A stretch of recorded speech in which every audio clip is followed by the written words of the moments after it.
Warahmatullahi wabarakatuh. Nama saya Subiolo.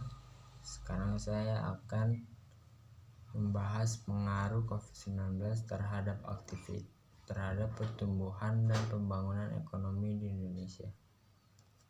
Kondisi perekonomian masyarakat Indonesia saat ini sedang tidak stabil dikala pemerintah sedang berupaya untuk mengoptimalkan kondisi perekonomian di Indonesia. Pandemi datang dengan segala dampak negatifnya.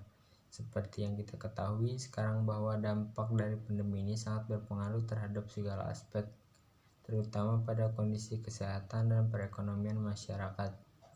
Dengan adanya pandemi COVID-19, tidak dapat dipungkiri bahwa perekonomian masyarakat Indonesia saat ini sedang berada dalam kondisi yang bisa dibilang tidak stabil. Pada masa pandemi, banyak sekali dampak negatif yang kita rasakan. Banyak para pekerja yang di-PHK oleh perusahaannya. Banyak juga pekerjaan formal dan informal yang merasakan dampak dari pandemi ini, seperti guru, dokter, karyawan rumah sakit, para pedagang, buruh, petani, dan yang lainnya. Mereka semua merasakan dampak negatif dari pandemi ini yang menjadikan banyaknya pengangguran, kurangnya pemasukan, bangkrutnya para pengusaha, dan yang lebih prihatinnya ada yang sampai menutup perusahaannya. Beda halnya bila aktivitas normal mulai diadakan.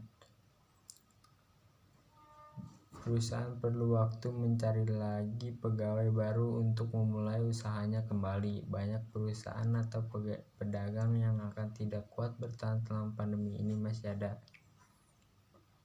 Saat ini perekonomian global termasuk Indonesia mengalami ketidakpastian dan mengarah pada resesi ekonomi karena pandemi COVID-19. Perlambatan ekonomi pasti akan berdampak pada kinerja, menimbulkan efek domino dari kesehatan ke masalah sosial dan ekonomi.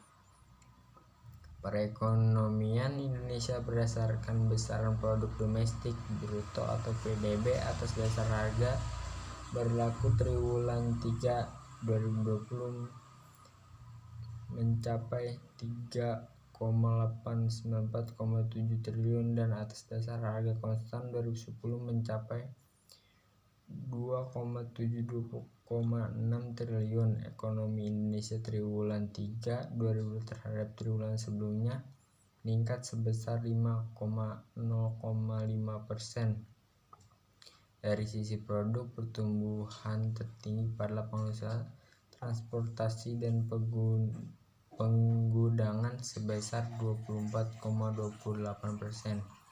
Dari sisi pengeluaran, pertumbuhan tertinggi dicapai oleh komponen pengeluaran konsumsi pemerintah yang tumbuh sebesar 16,93%. Sekian dari saya, kurang lebihnya mohon maaf. Wassalamualaikum warahmatullahi wabarakatuh.